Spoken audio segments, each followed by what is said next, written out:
Well, I was coming back from Richmond. I had a court date up there. Anyways, I was coming back, and apparently I had got all the way back to Martinsville, and I ended up wrecking in VASAP off of Orchard Drive. I had flipped the car 3 times, hit a tree, it ejected 2 of the passengers out of the back seat. They landed about 100 yards away in the asphalt parking lot, and me and the girl in the front seat was trapped in the car until they was able to saw the top off of the car and get us out. I don't remember anything about that day except I thought when I woke up in the hospital that we had wrecked somewhere on the highway coming back from Richmond. I was in a coma for 6 weeks from the day of the accident, and it was 6 weeks. Then I was in the hospital for 8 weeks. Then I went to rehab for another 6 weeks. And when I finally came home, they had physical therapy and occupational therapy and home care, home health care. And they was there for about 2 weeks. And they told me from the beginning, you know, we're here to help you. It's completely on your say-so. We don't have to be here if you don't want us here to say so. And it was 2 weeks, and I told them I didn't need them.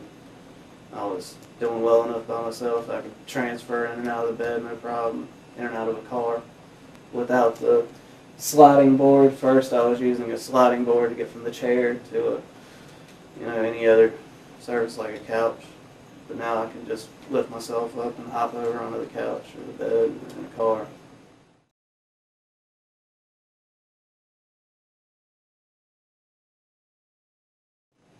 I'm paralyzed from the chest down. It's a T4 level. It's a complete. It's T4 complete. I mean, I don't have any sensation below. I don't have any bladder or bowel function.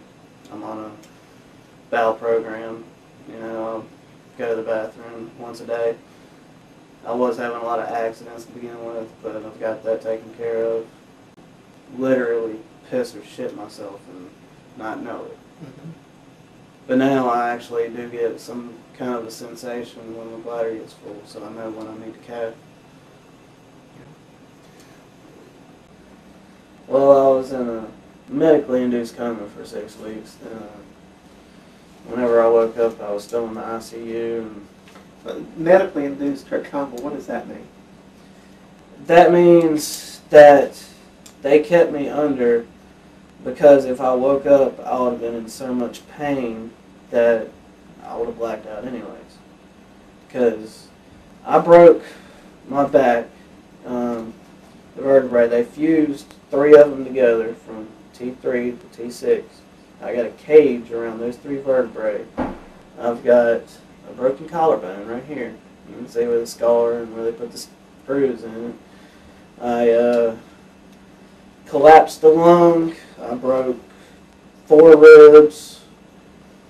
And when I was in the hospital, I had all these tubes and everything in me. I had a chest tube, and I don't know, it was 10 different tubes. And apparently I woke up halfway through, freaked out, and pulled all of them out of me and all of this. And they had just done my surgery. I broke it out of whack. They had to go back in and readjust the cage. And I was just flipping out, apparently. I don't remember any of it. But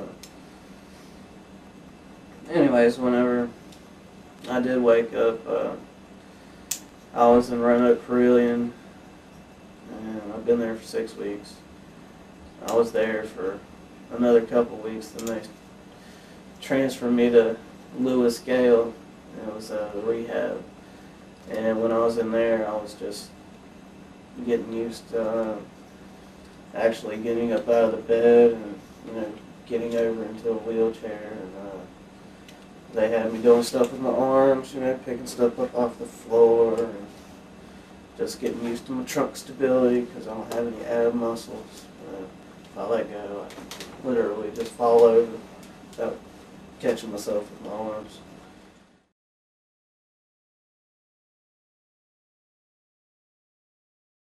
How much damage do you think this caused to your family? Enough. My girlfriend that I had before the accident, she stuck with me all the way through this. I was with her just 2 months before I got in the wreck, and she stuck by my side, and we're still together now. I live with my stepmother. She goes to work every day. My grandmother she lived in Collinsville. She'd come up here and stay with me every day, just in case I needed somebody there for the first couple months. And that was about 2 years ago.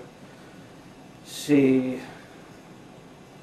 months later from my accident, they told her that she had lung cancer and she had 6 months to live. Well, she made it up until about a month ago. It was about 3 weeks ago.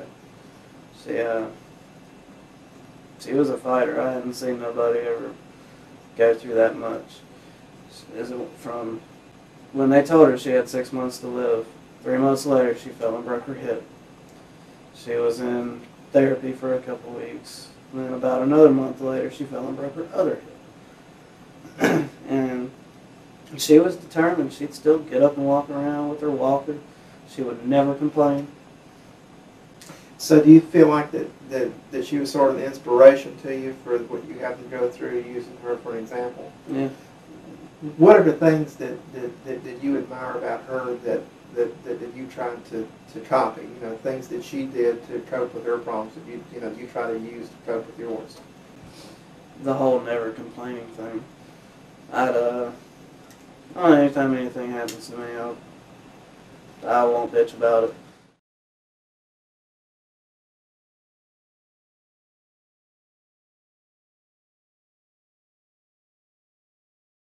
Everybody always wants to help me, since I'm in a wheelchair. I don't want any help. If I want help, I'll ask for it.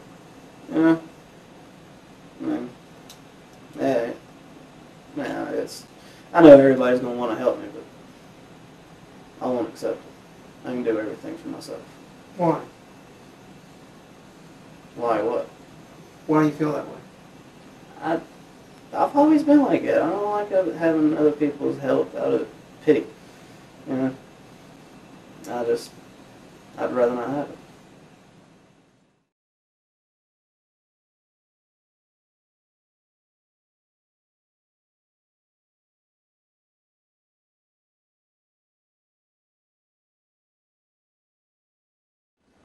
Yeah, my father was great.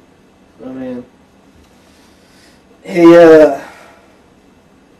like I said, he was a carpenter. He taught me so much about just everything he could. I mean, he taught me. I don't know, I put on roofs with him. I've helped him build like 3 of our dog houses, and I've helped him build a house in Smith Mountain, a boat dock up there, a couple decks around here, and he taught me so much. And I hate him to this day. Why? Because he should still be here. There's no reason for him to do what he did. Why do you think he did?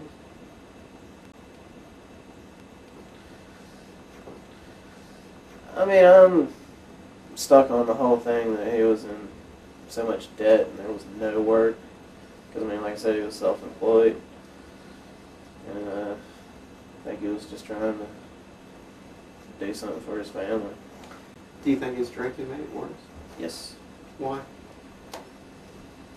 A couple months before he did it, he had gotten really drunk and went out there and showed his ass. He had his pistol up there and he had it pointed toward his head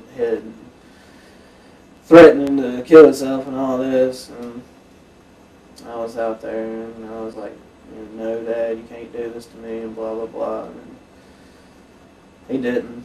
but he couldn't even walk straight. So yeah, I know it had a lot to do with alcohol. I know it did. Do you see your father and yourself sometimes? Oh yeah. How so? Just the way he acted, I see it in myself a lot. I mean, I can't explain it. It's just certain traits, certain things. You know? Yeah, I can't explain it. So that's the thing. My dad committed suicide. He was a drunk. I mean, he'd get a six-pack on his way to work at 6 o'clock in the morning. And he was a carpenter. He was always, self-employed, working for himself, and he's in a lot of debt. And that's why he drank his problems away. And then one day, I was at my mom's house and get a phone call that he had shot himself in our driveway. And I don't know, that just set me on the wrong path. And I don't know why, but I wanted to start drinking. And I know that's what happened to my dad. So, I don't know, I told myself that I was never going to let that happen. Never going to, get that addicted to alcohol. That's why I just like to party. But even that's not great all the time. It'll get you in a lot of trouble. And that's where I was fucking up. And I think that's where it all started. And where it got me.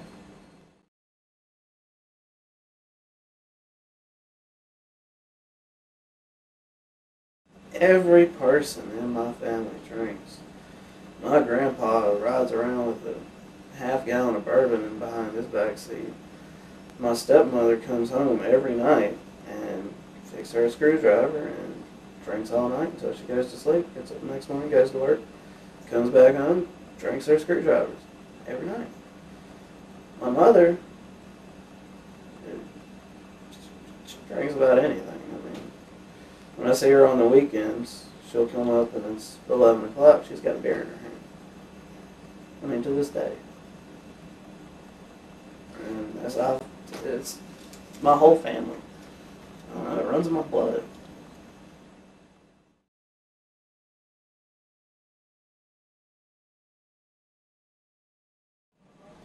Stay away from the drugs.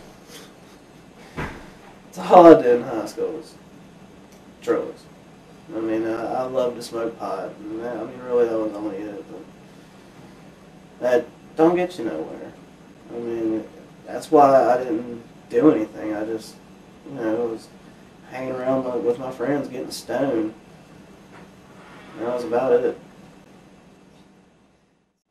I was eating Xanaxes. Woke up the next day, I didn't know where my car was. Apparently, I had left it somewhere and it had got impounded. And I woke up at home and it wasn't outside. I didn't know where the hell it was. Dude, where's my car? Yeah. Seriously, where was my car? It took me like 3 days before I figured out they had impounded it. So, what? Xanaxes. I won't touch them again. God, man. Do you think that's the problem mixing some kind of drug like that and alcohol? Oh, yeah. What sort of result do you get out of that? That's the thing about Xanaxes, you don't remember.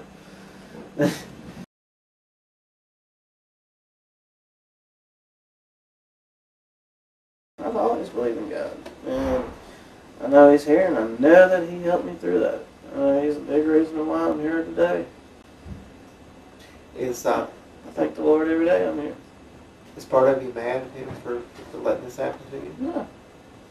No. There's a reason for everything that happens. There's a reason for me to be in this wheelchair. There's a reason I'm still here. That's the way I feel about it. I'm happy I'm here, man. I shouldn't be here. I should not have lived through that wreck. I love my life now. I really do. I'm just happy I'm here.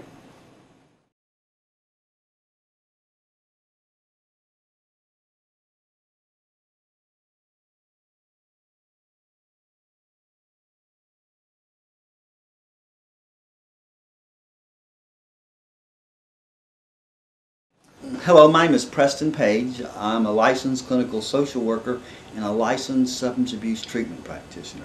I've been working with people who get DUIs here in Virginia for over 20 years. And what you've just seen is one of the saddest stories that I've ever seen in those 20 years. But it's not the only time that I've seen people drink and drive. Sure, you can drink and drive and get away with it sometime, and maybe if you're lucky, all you'll get is a DUI, and it'll only cost you somewhere between $7,500 and $10,000.